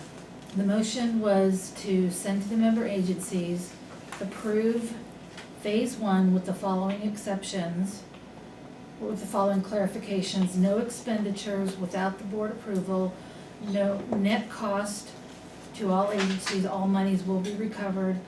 Approval of the member agencies is contingent upon the LOI, having the LOI from SAM versus CCW. And then a second amendment was done for sending the concept and budget scope to the member agencies, and if no LOI is returned, then it's a new project. Does that sound correct? I think you said project concept. I'm not sure that was captured. Yeah. Is that? So, I think it's all there. Okay. I think it's all All there. right. So could we have a roll call, please? So call the roll. Oh, I'm sorry, Director Reddick, Aye. Director Warren, Aye. Director Slater Carter, No. Director Boyd, Aye. Director Lohman, Abstain. Director Kowalczyk. Aye. May I ask a question of the attorney? What is the role of an abstention in that vote, if there's an abstention for no, Well, for no it's conflict of Passed interest? anyway, so don't worry. Yeah, I'm just it's curious. majority. Yeah, abstention is equivalent to a no vote without it being a no vote. I mean, it will not count towards the majority, but therefore by default, it would be a vote against for the purposes of I need to counting. talk to you about that after. And actually, That's fine. abstentions are generally discouraged unless you have a very good reason that you clarify. So, let's see, it was 2 yes, 1, Yes, 4 or 5, yes. 2, 1, 1. 6-2. It was Come on. 6-2. You What's voted complicated about this? Yeah, 6. All 6 1. The motion 6, carries. 6, that does, yes. Motion Six- carries 6 6 to 2. affirmative votes, Go. 1 negative vote and 1 abstention, which is, we can talk about that after. So, item D, discuss proposal from West Bay Sanitary District to perform FOG inspections and provide direction to staff. So, as you know, Kishan had worked with West Bay to do an initial assessment of our FOG program, and they did 35 facilities, which is approximately a third of the facilities, and to assess and make recommendations. We discussed those at the previous board meeting, and with a discussion of how to move forward with 100% compliance. As you're aware, we have not been in compliance because we have not been conducting the inspections for a couple of years. And so the board had directed staff to approach partner agencies to see who might be interested in providing this service. 3 partner agencies were contacted, and 2 of the agencies expressed that they were not interested in providing that service. West Bay, however, was still interested in providing the service, and so their cost was presented here, and at this point staff would need direction as far as to contract it out or bring it in-house. Okay. I have at least one question. Go ahead, Leonard. Back when we were doing this full-blown as we were supposed to, what was our annual budget for this program? We had a position. But the annual budget is completely independent of Sam's O&M budget. It's a totally separate budget for NDWSCP. And that full budget is recovered with permit fees from the non-domestic producers. So the question is, what is the total amount of fees we collected from them in some recent past year? We have not collected in 2 years. When we last did it, how much It was did- approximately $43,000 that was collected. Okay, so this is comparable, that's what I was getting at, this is comparable then, because I didn't remember at all what that number was, but 43 and whatever this number is, this is essentially 43. So that means everybody's gonna be paying essentially the same as they were in the past. So with that observation, I'm okay with this. You are okay with this? The staff hasn't made a recommendation. Yes, so yeah, what's your direction? Clearly, our in-house staff does not want to do this. They've been painfully clear about that for the last 2 years, and we have to do it, so we may as well contract it out. Would you be willing to maybe do it for a year, try it out for Sure. a year? Sure. Put a boundary around it and try it out? Okay. Any other comments? Is there a motion? So moved, for a year's duration. Second. So the direction is to hire West Bay for a To 1 year? hire West Bay for 1 year to do our, the sand, bogs, oils, and grease inspections. Should we say with an option to renew? Well, no, you only wanted it for 1 year, so do we Let's want do it to- for 1 year, and we can always talk about options later. We're not binding ourselves one way or the other. I would Sorry, is mention there that some if they're gonna, discussion from staff? Like, Staff was just indicating the last paragraph of the presentation, which is that there is still additional work that has to be done by staff as indicated by West Bay. So there is still additional costs on top of this that we would need to assess. So, can you explain that? So this is, so typically all of this would be, we have the staff and the equipment to do, and you know, we should be doing this anyway, right? We should be doing it, and it was being done back when there was the identified position. Right. That, But it was, when was it last done by SAM staff? At least 2 years, if not 3. Okay, so we haven't done it for 2 or 3 years, so, which is bad. And so why is there some incremental cost for SAM staff if we're going to have a third party perform these duties? Because they're only going to be doing specific duties related to the fog inspection, there are additional requirements, reporting requirements and tracking requirements that fall under the non-domestic waste source control program that aren't just the inspections. I mean, that is the fog program is the bulk of that, but there is still some component of that reporting and tracking that is not part of that. That is an internal agency. But we still may have an issue because the cost of that staff time still has to be recovered from the permittees. That is correct, and in the past, I believe that had not been captured. Really? And so, I mean, when you look at the program, the fees don't drive what staff does. What staff does drives the fees. It's the other way around. So if the program isn't meeting all of compliance, we need to develop the program to meet compliance and then determine what the fees need to be. Yes, that sounds. So this is sort of doing it the other way. It's saying, can we afford it based on our fees? We can fit this cost into it, when it really should be the other way. Well, let's do it the other We're way. supposed to have an annual hearing on the fees. And we haven't had we had the hearing every ordinance. year I've been on the board up until 2 years ago when Yes. Some short-term general manager not to be named dropped the ball.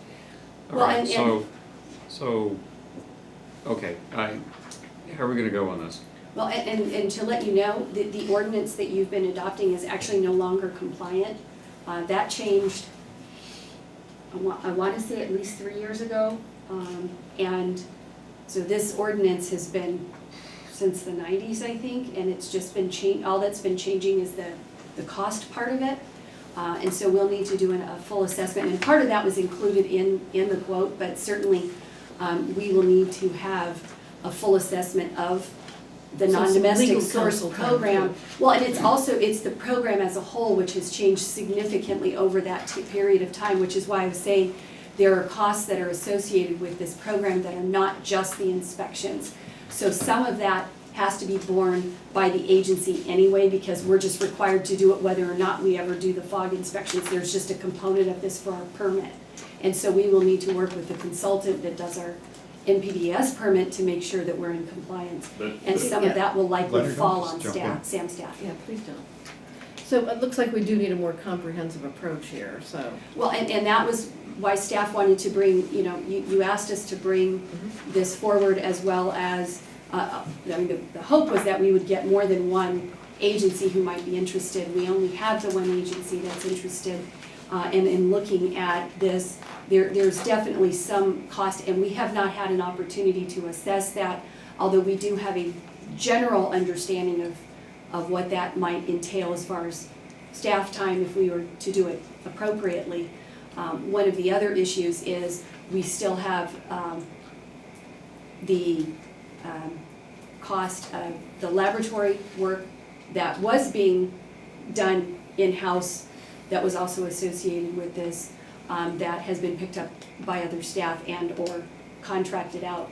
And the question is this something that if we put it all back together and did it fully and comprehensively, would it make sense to do it with Sam's staff where Sam has control over that to make sure that we are compliant, or to contract it out? And potentially, for some reason, the entity that we are contracting with in the middle of the year decides they don't have the staff, maybe they've had a change in staff, that doesn't relieve us of this burden. So that was part of the discussion of sort of the pros and cons, and if the board is willing to, I guess, be dependent upon another agency who can sort of terminate those services and where that might leave us. So that's why we wanted to make sure that the board, because the compliance falls on us whether we do it ourselves or contract out. And if the contracting agency doesn't do it properly or stops, we still have to make sure it happens. I kind of like the idea of an independent entity doing inspections. Seems to keep everything,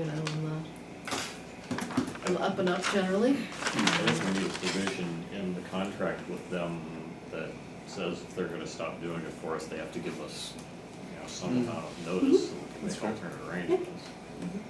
Well, it's a one-year deal, so you pretty much know in 9 Right, months we better be paying attention. But if, say that one of their people quits and they can't cover it for us, need to give us some amount of time.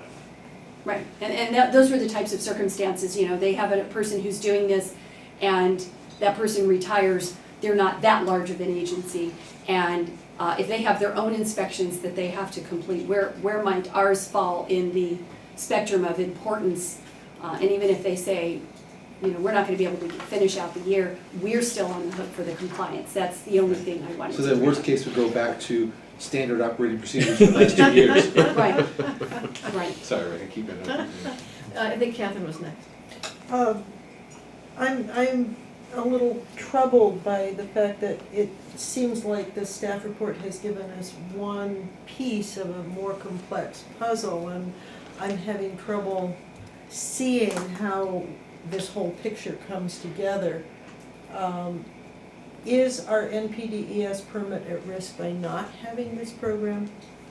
This is a component of our permit that is required, Yeah. that is correct. So the answer I think I hear is yes, our NPDES permit is at risk, and we need to get this started soon to keep our permit, and to have all the pieces for our permit. And the other then is that there's other parts involved in the permit that revolve around the record keeping for the fats, oils, and grease program, and are having an up-to-date ordinance or code, whatever we call it, because our current one is way back from the 90s. Yes.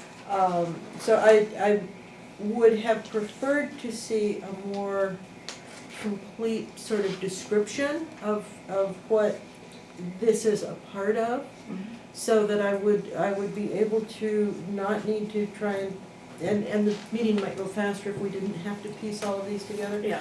That said, did I have a second to my motion? Well, the reason why we brought this forward now was twofold. And the board had asked us at the previous meeting to talk about how do we finish out the year and how do we go forward. So this was more along the lines of bringing it forward to open the discussion with the possibility of maybe having West Bay finish out the year, and then maybe, because part of the problem was we don't have all of the pieces yet, which is, it was either don't bring this until some point in going forward where we might have all the pieces and not knowing how long it's gonna take us to put that together. I think you're right to bring it forward. I think we Yeah. want them to finish out This the year. year, But I hear Director Slater Carter when she says it would have been nice to present the entirety of the fog issue so that we knew what steps might be coming. and we don't have those yet.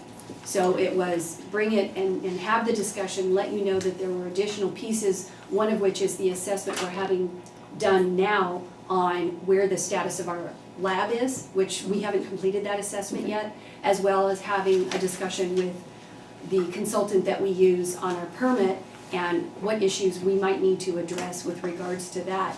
But in the meantime, as you said, we don't want to be in non-compliance for this fiscal year, so staff didn't make a specific recommendation because we thought that would be part of the discussion, that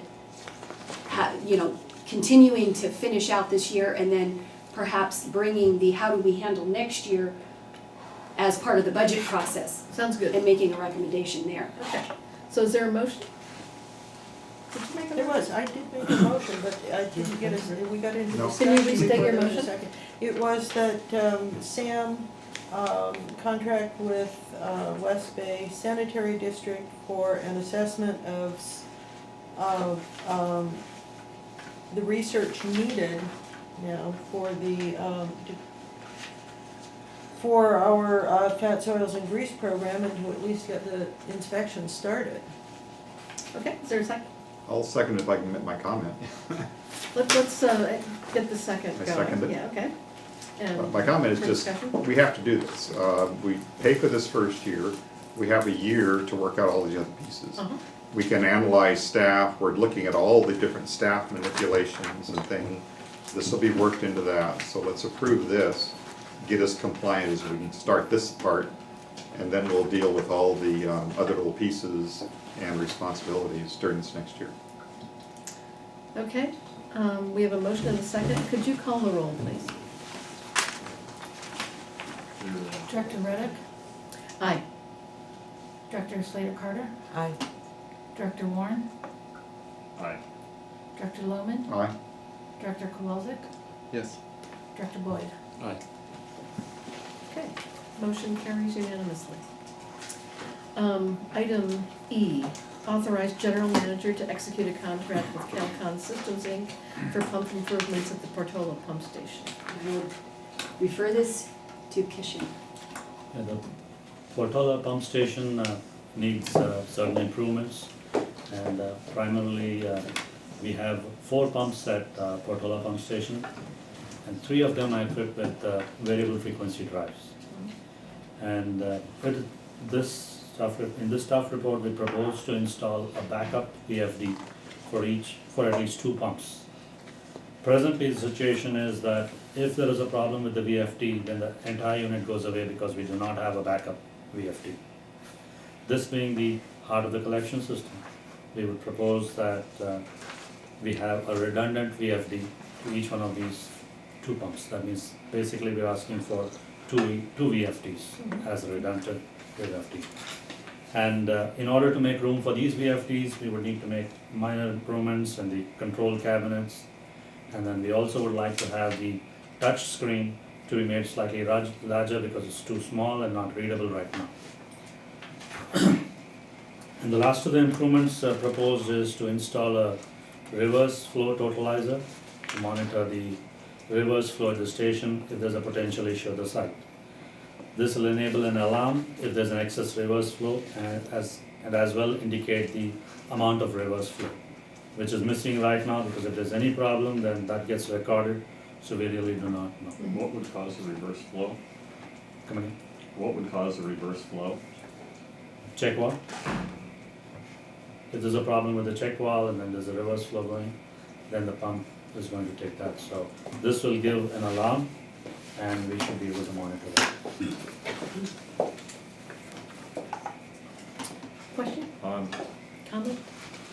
My understanding of Portola Pump Station is that there's one small pump that normally runs during dry weather and 3 big ones that run during the worst wet weather, but I don't know which the numbers are. In your numbering scheme here, and you're referring to numbers 2 and 3, are they both the big pumps? Yeah, 2 and 3 are big pumps. Okay. Yeah, this makes sense to me. You know, in my business, we think a lot about single points of failure. Okay. Any other comments, or is there a motion? I move, let me go back up to staff recommendation. Second. I guess I could say I move staff recommendation. You did, yeah, that's what I seconded. Yep, okay. All in favor, say aye. Aye. Aye. Any opposed? Abstentions? Motion carries unanimously. I'd like to request that we take a 5-minute break. Is that the art and Dawn? Well, We'll make the it hard 3. stuff at 9:30, so that's tough. Yeah, well. We're I'm with getting Rick there. on this, we're being awfully agreeable tonight. Yeah, well, let's make it 5 minutes. Okay. Hard stop. At 9:30 for design of the recycled water project in an amount not to exceed $181,000.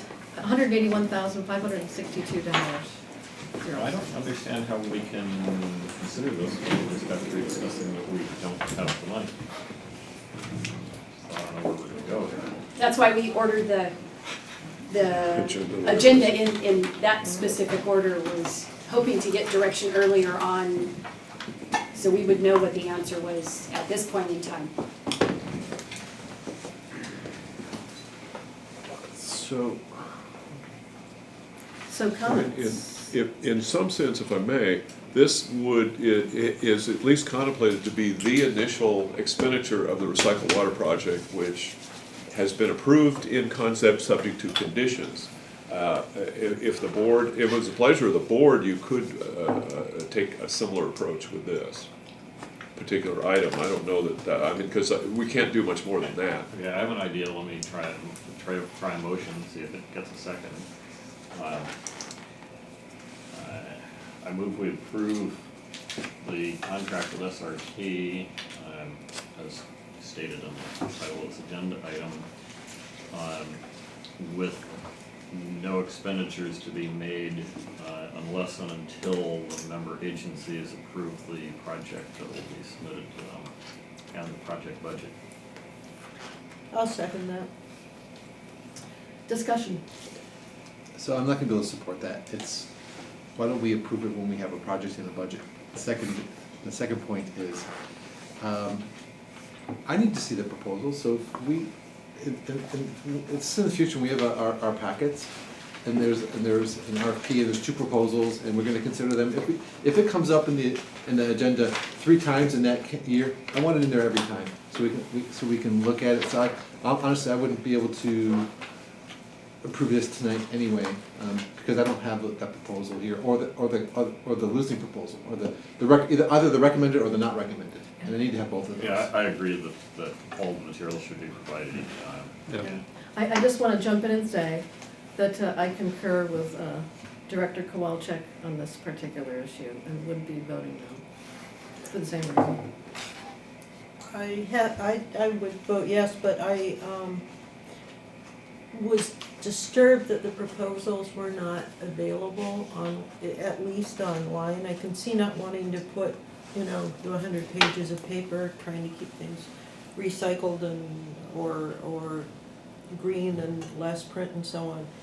But I had questions, and all we got in this was spreadsheets, which don't give me a whole lot of information, and so I asked for the cover letters, and what I discovered from the cover letters was that Hydro had said, oh, look at our proposal from last year, which I wasn't privy to, so there was no information on that, and SRT gave us more information, but it wasn't all that was in the proposal. So I think because they were sent in electronically, I'm assuming, that it would be nice maybe to have a I don't know, you computer guys can help me with this, but a documents section on the website. It should have been a public document anyway, so that we can go and look at these things. But I agree, Catherine, but I also don't want to hunt for it. I mean, I'm a director in SAM, and I want the RFP, I want letters that went out, letters that were received, proposals received, analysis by staff, staff recommendation. I think I can follow that along, that's the path I want to follow. Yeah, and I think we're asking for it as PDF. I don't think we need it all printed out. Right, Yeah, I it don't can need be it part of, printed it can out. be part of the agenda Yeah. for every meeting as links.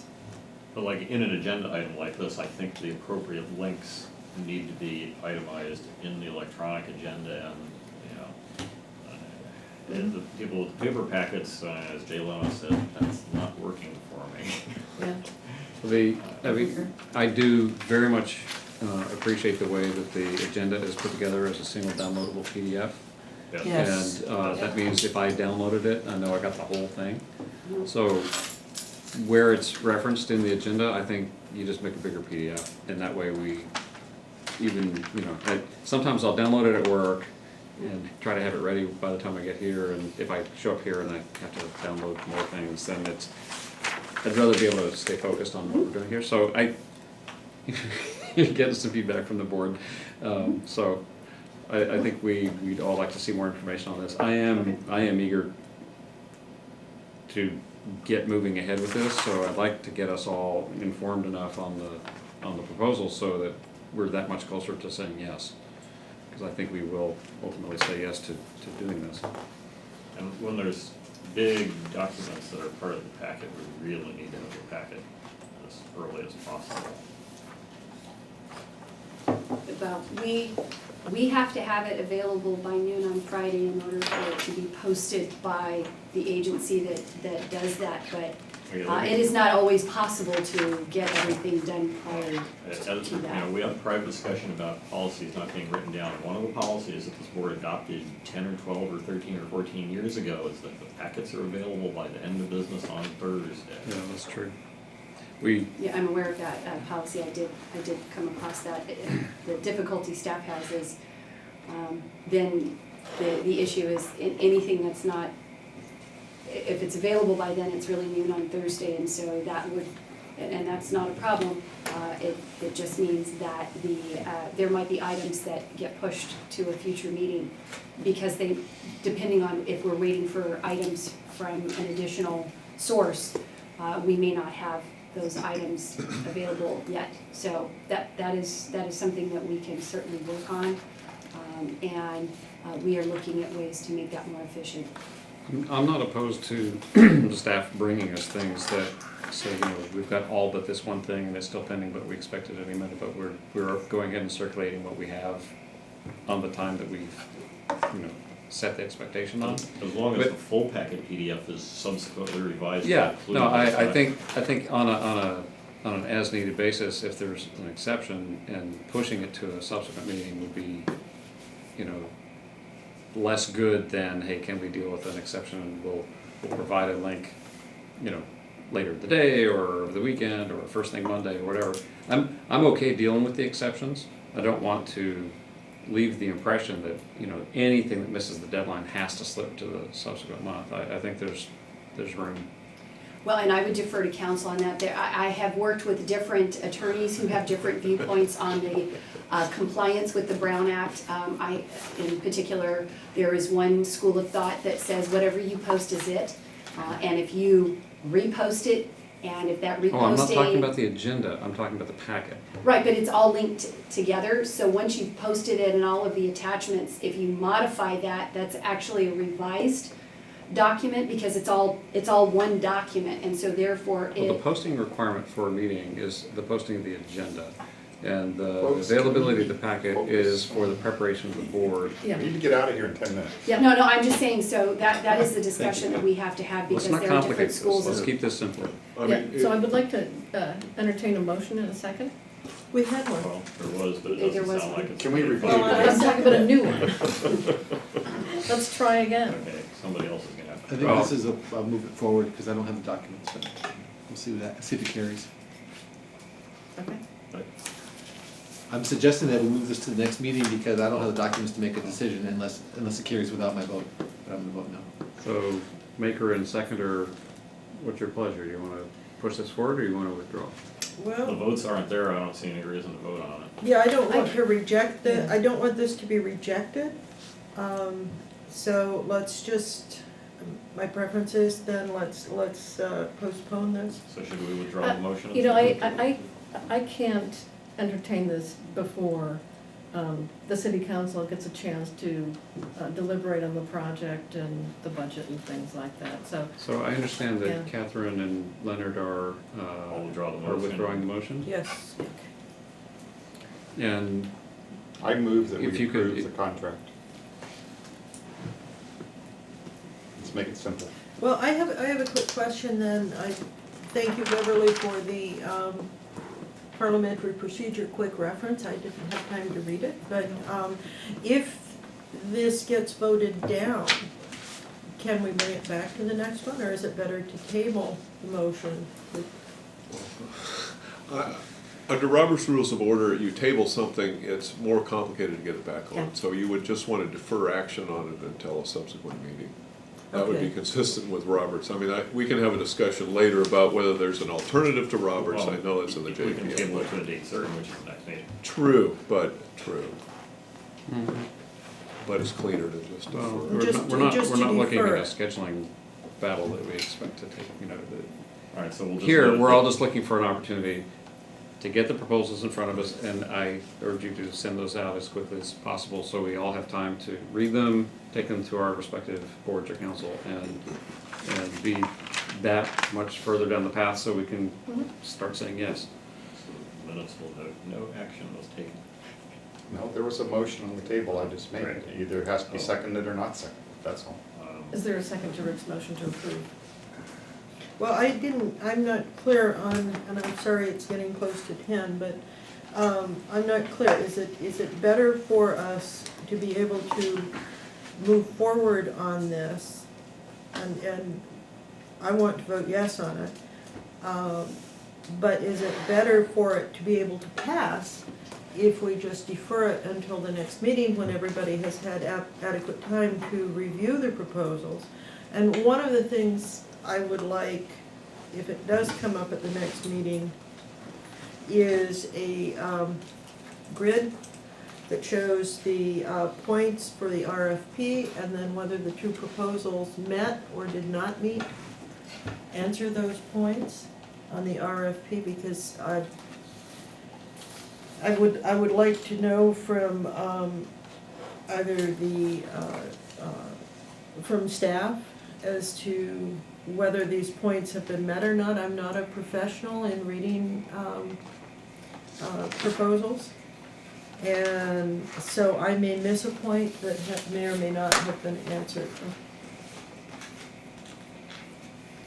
So we still don't have a second unless your comment was a second. My comment is not a second. I Okay. want Alright. this to come to the next, I want this to come on the next agenda. Your motion dies, right, for lack of a Fine. second. Yeah, so our understanding. Public record of that. Our understanding is that this No more item is storage. coming back on the next agenda. Yes. Anyone disagree? Okay.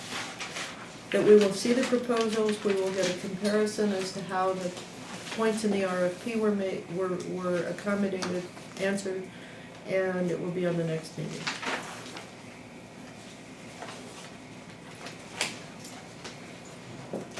Item G, establish standing committees, board operations committee, finance committee, public outreach committee. I'm wondering if we should push this to another meeting? How urgent? Well, this was actually at the direction of the chair that staff prepare this Yes. and bring it to the meeting, so it's, I guess Chair Reddick could Yeah, determine. I thought it would be good this to have standing committees. There seems to be little information about the history of standing committees associated with SAM. There's a personnel committee, I understand. Mhm. Now, the personnel committee's always been ad hoc. Yes, In So it's fact, been I ad would, hoc, okay. I think in general, I think this is fine, if we change standing to ad hoc. And in fact, the final recommendation is that they meet as needed, fits perfectly the ad hoc requirements. Ad hoc comes with, well, standing comes with the obligation to notice and allow for the public to attend. That would not, for example, be a great idea for the personnel committee. But you Because can't, they would, you can't have a permanent ad hoc committee. That's a no, contradiction but of you terms can establish ad hoc committees on an as-needed basis. on an as-needed basis. And these are so- needed now. And if these are needed, then we could set some up. That'd be fine. And personnel committee is an example of an ad hoc committee that we have had. We have had others. The recycled water committee is another one, although we're more formal in inviting the public to that. However, it's just ad hoc. You don't have to notice it. You don't have to invite the public in unless you feel that's beneficial to the committee. Standing, that is an obligation.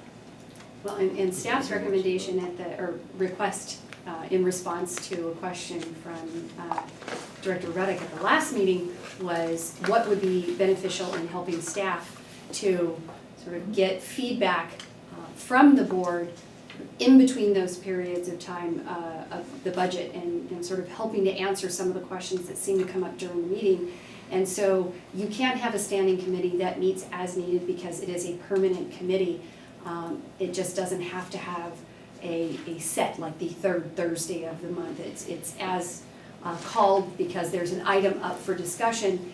And the reason why there's a benefit to this is providing guidance to staff, and I think there is a benefit to having the public at least be aware that the discussions are occurring for transparency purposes, and personnel committees can have closed session items if there is something of concern that would qualify under the Brown Act. Otherwise, it would be talking about things like normal discussions related about policy, costs, things like that, that might also roll into the finance committee, but that staff believes that having committees to work through some of the nitty-gritty nuts and bolts of discussions and maybe fleshing out some of these items before they come to the full board, such as language concerns and things, would be more beneficial in a committee setting. Yeah, I have no problem with standing, but I'd like to hear from legal counsel about what's your experience with standing versus The definition of the Brown Act of a standing committee is one that has a continuing subject matter or a meeting schedule fixed by the board, by formal action of the board. So Or, that's you what's said gonna, or. yeah, so that's what's gonna determine whether it needs to be noticed.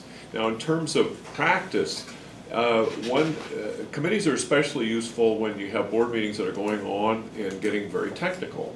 And it is an opportunity for a subset of the board to work out some of the difficult technical questions so that the board doesn't have to grapple with those in such detail and have long meetings. And we've had clients that have benefited tremendously from them. We've had clients that at some point, there was so much work being done in committees, it didn't really look like there was much work being done at the board, and so they decided to back away from them. So I've sort of seen it both ways. I think it's probably something that might be a useful thing to try and see how it works. I thought, and now I'm not so sure, but I thought that standing committees were required to have regular meetings. Well, what the Brown Act specifically says is standing committees which have a continuing subject matter or a meeting schedule fixed by formal action of the legislative body is a legislative body for notice purposes, that's all. You should look at the act. I mean, it's pretty clear. You got the option. But for the subject matter items that you list out in the staff report, there's no reason to go standing on those. Those could be ad hoc. We could do those for a time and see if we believe after a time whether or not those are still beneficial as comprised, or if we want to recompose those into something else. So who decides when to call ad hoc advisory committee meetings? The manager in consultation with the committee members. Yeah. Generally, the way I've seen it work, and I think it's been very successful, is an item comes up, staff is discussing it with the general manager, rather than taking that directly to the board. The general manager calls the committee chair and says, here's an item that I believe would benefit from coming to the committee first. What do you think? Committee chair says, yes, I think that would be good. That seems like something that would be beneficial, and maybe and then we call it. Well, I would frankly like to see the board take some initiative for calling these meetings. Well, the rather board than could just- refer something to a committee as well. Sure. Right, Yeah. so, any other comments on this? But we've been doing this with the personnel committee. When we were hiring, we did it with hiring, where we would say at the board, hey, hey committee, go off and sort this out and bring us back, the process, the cost, the resumes, that kind of thing. We've done it with recycled water as well. Go sort these things out, bring us back what's happening. All we have to do is pick our area of interest, set up a committee, and then say, hey committee, go get something done. So, Debbie, may I ask you so this was your initiative, may I ask you what establishing the committees versus calling them when we need them, right? And I would like to understand, so we need to do some work on public outreach, let's, Scott, Leonard, and Rick, you guys go off and do some pre-planning on that. And we've done that with things in the past on the SAM board, where let's take a subset and go off and work on issues. Does that work for you, or is there something I'm missing, or some other advantage to having a I can't get the word, but a committee that is ever present that we can always go to? Maybe I'm on the public outreach committee, but I'm gonna get engaged in something for 6 months. I guess I'm trying to look toward what the goal is. Standing for a while, Yeah. see how that works, that's fine with me. But I have ideas that the committees that are identified here are needed committees, whether they happen on an ad hoc basis or a standing basis. I'm open to that part of the discussion. Can I ask a question on Thank the board operations committee? Does all of that really need to be one committee? Because I might be interested in being a committee member for some of those things and not others. Well, these were just suggestions for consideration based on discussions that we had as to maybe a place to start. Certainly, if you don't think they're all necessary, we could start with the finance committee, because we're going to be going through the budget process, and then right after that is the audit process, and the finance committee is one that's generally necessary throughout the year because issues come up all the time that have financial implications that it might be beneficial to work through prior to fully bringing them to the board. It doesn't mean you have to adopt all of these. It was just some ideas for ones that the board might consider.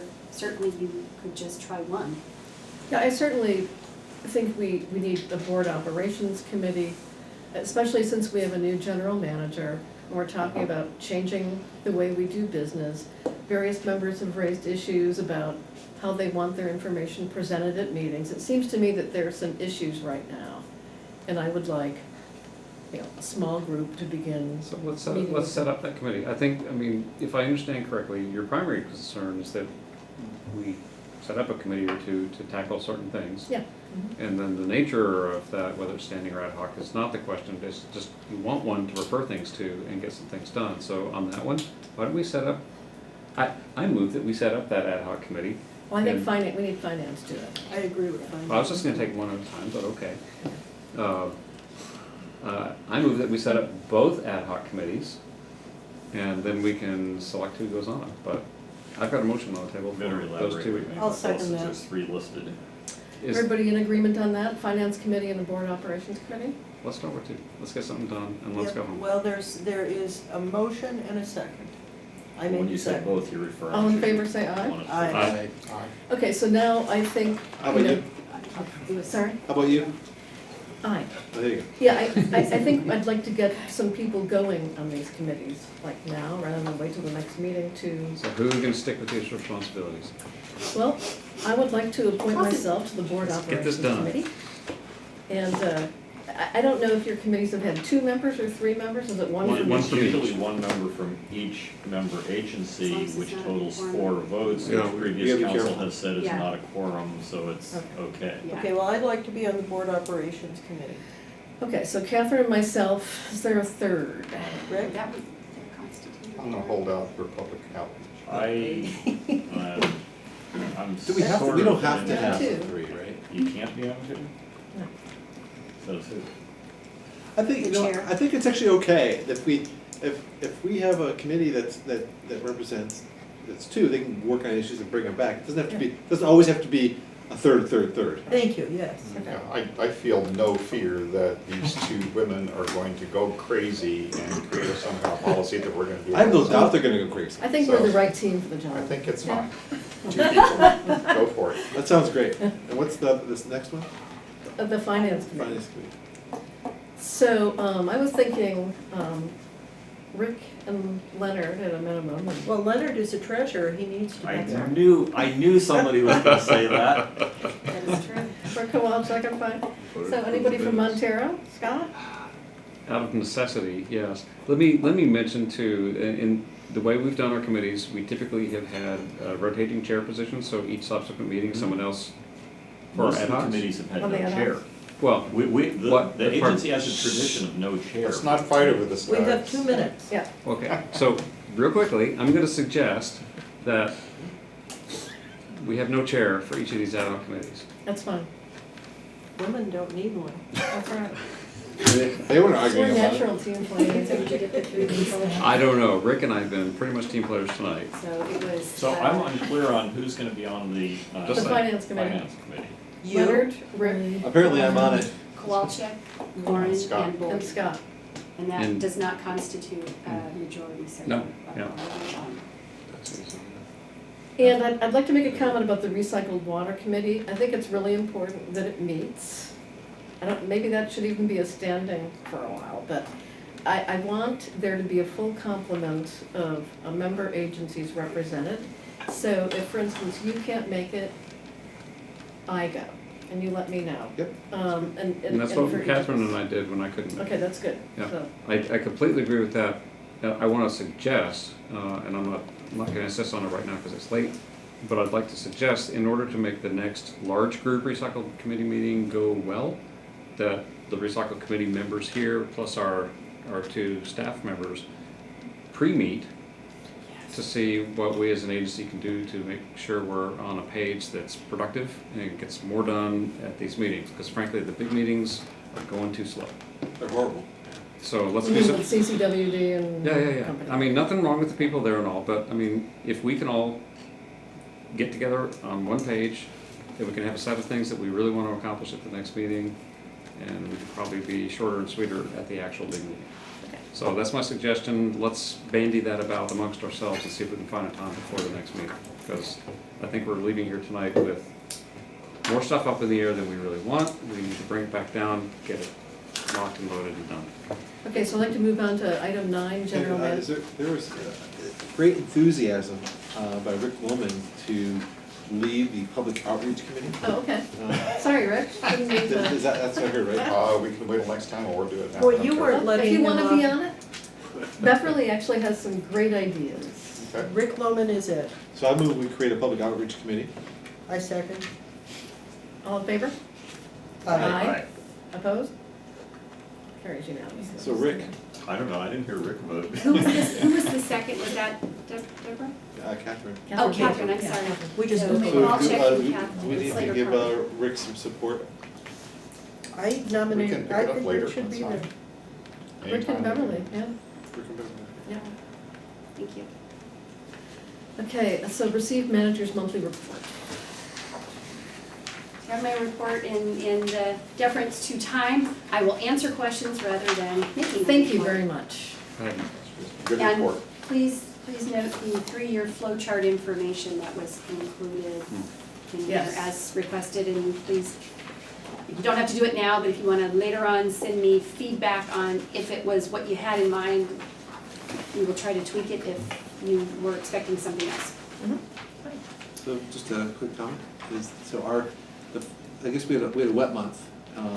I think our percentage for Half Moon Bay went from, we were at 51? Well, almost 51, almost 52. Almost 52. Now we're done at 47. It's a big swing, right? It's not. Yeah, It so, rains up in the It mountains. rains more as you go further. Or there's more I and I. Yeah.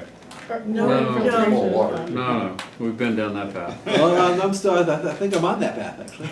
I think that is the very path that I am standing on. It's 10:02. Well, Okay. so I'm making that point, and point has been made. Having be happy watched with storms your roll in and having driven north from 92 to Montera in the middle of one of these, it was just incredible how many times I went in and out of heavy rain.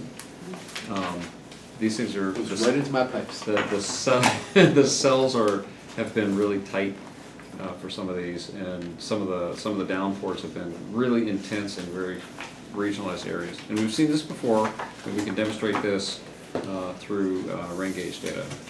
And every time we've looked, and I think it would bear out this time just based on my own anecdotal experience on these, but I mean, if we have a question to put to staff about does the rain gauge data support this change up, then we should put that question to them. And I think it's a fine question if we want to ask it. I don't want to ask you. Okay, neither do I'm I. going to stay on my path. No, no. So does the attorney have a report to make? Well, it'll be very brief, owing to the hour. The first thing is, I'd like to thank the board for the opportunity to serve as general counsel. Welcome. And the second thing is that before we were selected to interview, my wife and I made plans to travel overseas, and we will be out of town at the next meeting, which is Oh. March 28th by my count, Where are you going? going to Israel, actually. Oh, how nice. So that's what, 11-hour time difference, You have something a like that. backup? Yeah, so there are other attorneys that regularly attend public agency meetings, and in this case, Doug Cody is the person who would be coming. He represents, sits in the chair for another agency with the initials CCWD, but that happens to be Contra Costa Water District, yes, and a couple others. But so he knows the rules of the game and all that. Doesn't know you, but neither do I all that well. Okay, So thank he you. will be here next time. Excellent, Great, we'll thanks, have a Rick. good trip. Thank you. Welcome. So are there any director's reports? Okay, hearing none. Is there a motion to adjourn? So moved. Is there a second? Unanimous Favor? motion by all